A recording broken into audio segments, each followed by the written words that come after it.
Kesa naman ibili ko ng flowers or chocolate, ibili ko na lang ng pyesa. 1 hour later.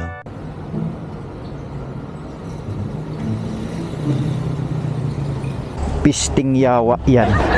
Yung mas okay na yung chocolate eh. Kasi yung chocolate pwede mong kainin kesa naman sa flap.